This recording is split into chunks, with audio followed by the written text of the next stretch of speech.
This is question 17 from the third CSAT sample paper. In this question we play a game with cards where we draw n cards out of the pack of 52 cards, and we win if any of the cards is a jack, a queen or a king. And if we don't win, if we don't draw any of these, then we reshuffle and we try again, but we reduce n by 1. So if we started with n, we'd now draw n minus 1 and again look for these. And if we didn't win that time, then we draw n minus 2, etc. Each time we reshuffle, so each time we're drawing from 52 cards. It's like each time it's reset. We don't have to worry about what happens last round changing what happens in the next round. And how does the game end? Either we win at some stage, in which case we just win, or we keep going so many times that n is reduced to 0, and in that case we lose. And we're asked to find the probability of winning and the probability of losing if our starting value of n is each of these four things, so 1, 2, 8, and then 41. So if you want to have a go at this question yourself, pause the video now. Okay, so you can probably do this quite easily for n equals 1, but I'd like to talk about some general features of the game first. So one thing to note if we're looking for the probability of winning each time is, well, how many jacks, queens and kings are there? There's 4 of each, 4 for each suit. 1 for each suit. So that makes 12 overall. So we've got 12 winning cards, and that means 40 losing cards each time. I think it's more important to think about the 40 non-winning cards each time, for reasons we're about to see. So if we do this for the case n equals 1, then we just think, well, there's 12 winning cards out of 52, so we do 12 over 52, and then probability of losing we'll do 40 over 52. Because if we win the first round, then we win. If we lose the first round, then this is reduced to 0 and we lose. So you can absolutely do that. I just want to talk about this slightly more generally. Because suppose instead of drawing 1, we were drawing n. Let's think about this at the beginning. There's actually quite a nice formula for our probability of not winning in this case. And that's because if there's 40 non-winning cards, then how do we not win? Then we have to choose n of these. So the probability of doing this is the number of ways of choosing n of these divided by the number of ways of choosing n cards total.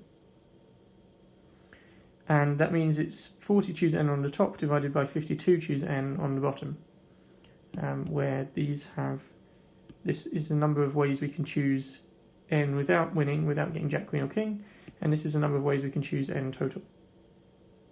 And if we set n equals 1, then we'll see in a second this becomes exactly the same as you would normally do if you're just looking for the probability of winning or losing in one round.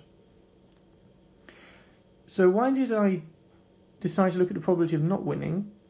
Well, that's easier because if I'm going to win, okay, it's easy if n is equal to 1, but if n is bigger than 1, then I can win by getting, say, 1 jack or 1 queen or 1 king, but I could also get any combination of 2 or 3 or up to 12, because there's 12 total, as long as n is at least 12. So that means there's lots more things to count. And also, if we think about winning the game overall, if n is bigger than 1, then there's going to be multiple rounds, and I can win by winning in any of them. So I'm going to have to count lots of cases. Whereas I can only lose in one way, which is losing every single round. So the probability of winning when I draw n is hard to calculate, because I could get the winning card in any combination, and it could be in any of the rounds. And that means we want to work with the probability of losing each time, and we'll just use this fact: the probability of winning is 1 minus the probability of losing. Okay, so now let's go through A to D and see what the answer is each time. Okay, so first I'll just quickly define some shorter notation.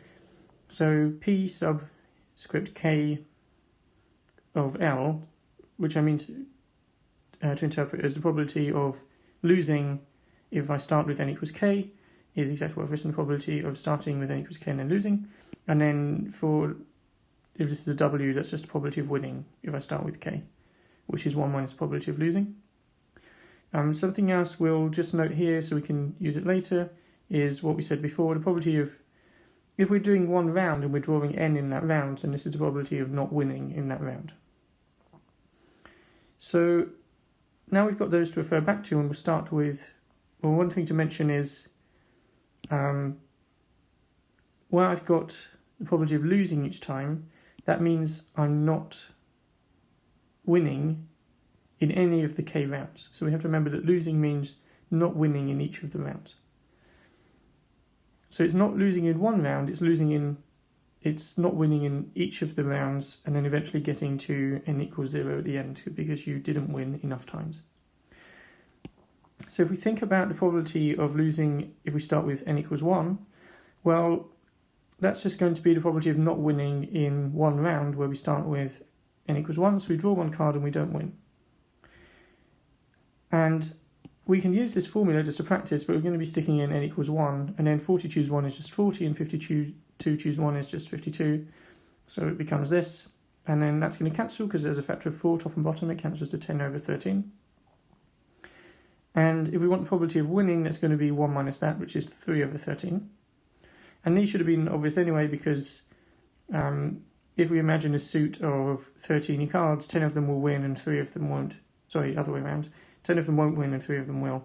And then all the suits are the same, so we can expect the probability to be like this. So what happens in B, where we start with n equals 2? So then there's going to be 2 rounds, and in order to lose, we want to lose in both of them. So probability of losing is probability of drawing 2 cards and then 1 card, and then we don't win in either case. And because the probability of, once I know I've not won in the first round where I draw 2, because we reshuffle, the probability of winning in the next round where I draw 1 isn't changed. So we can just multiply the probabilities. So the probability of not winning the first time is 40 choose 2 over 52 choose 2, and then the second time 40 choose 1 over 52 choose 1. And what is this? Well, you could write it out with factorials, but the thing to remember is n choose 2 is n times n minus 1 over 2. So this is going to be 40 times 39 over 2, all over 52 times 51 over 2, and then this we know comes to 10/13. And now we can try to simplify. So one thing we can do is there's this multiple of a half top and bottom, so we'll just cancel those. And what else can we look for? Well, we've got the same 40 over 52 as before, so we can get rid of those. And then this 39 usefully is 3 times 13. We've got a 13 here, and also 51 is 3 times 17. So we can cancel, I cancelled with this 13, just because these are slightly easier to see. And then with the 3 here to leave 17, so I've got 10 times 10 over 13 times 17. And 10 times 10 is 100, 13 times 17 works out to be 221. So this is our probability of losing, and then the probability of winning is just going to be 1 minus that, which is 121 over 221. And that's our answer for B. So now let's have a look at the case where n is 8. Okay, so I've just copied in the information we were using before, so these are our definitions, and sorry, this is our probability of not winning in any particular round where we draw n cards.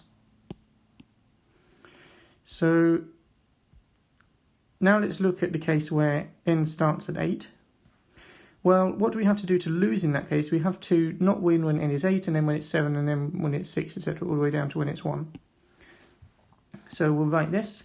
And again, just like in the previous case, we can, the probability of not winning when I draw 7 isn't changed by the fact I didn't win when I drew 8. So we can just multiply the probabilities. And each time we're using our formula. So these are not going to be particularly nice numbers.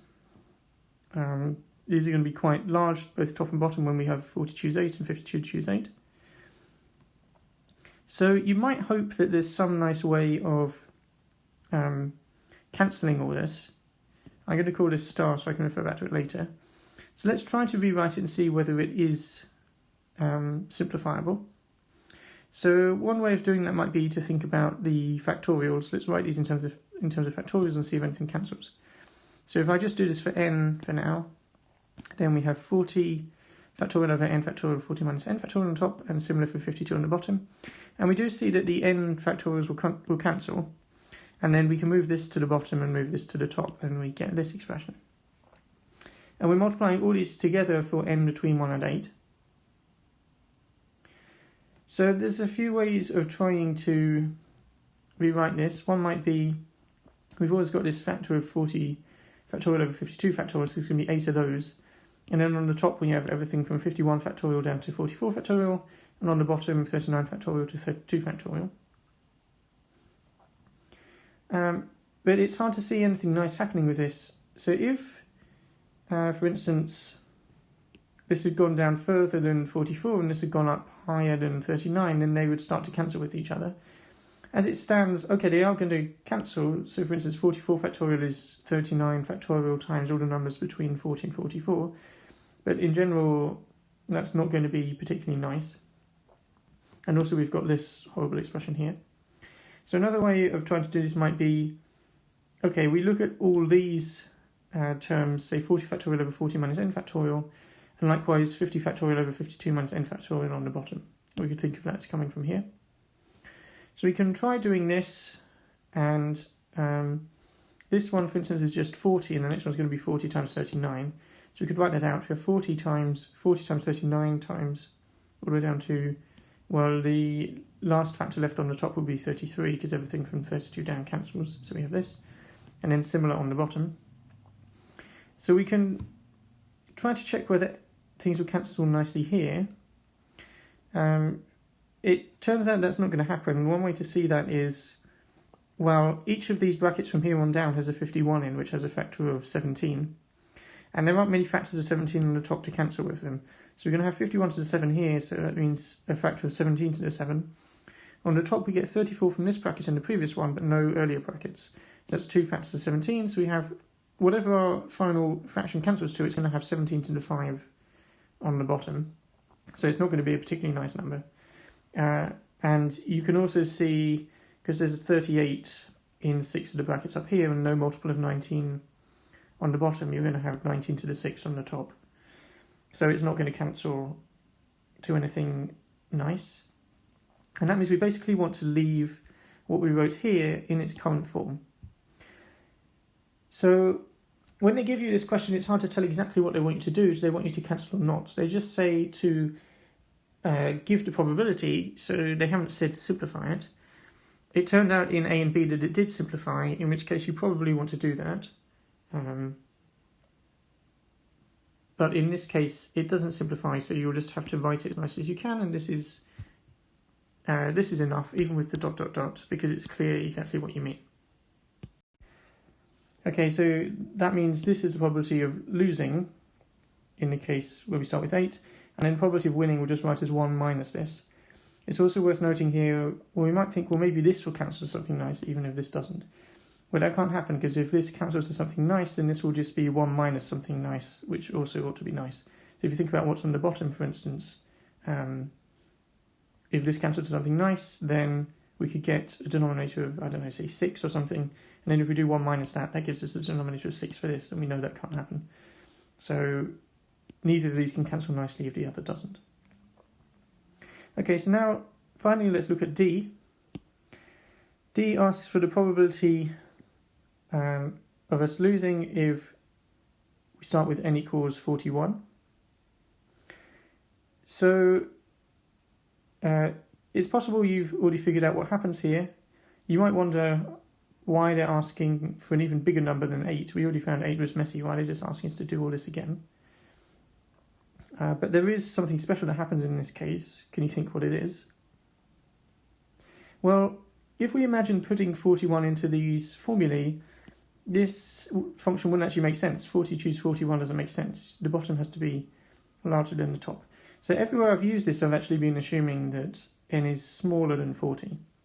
So what happens if n is bigger, or n starts bigger?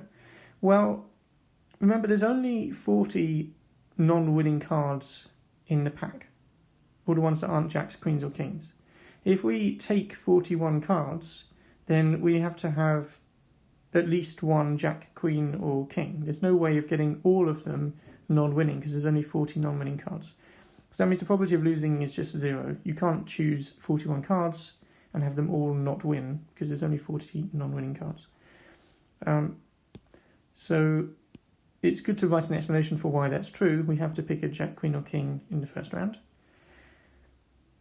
And then what's the probability of winning? Well, if the probability of losing is 0, the probability of winning is going to be 1. So we know we're not using the formula above anymore, and the probability of winning is 1, and then we're done because we've written these down for each of cases A, B, C and D.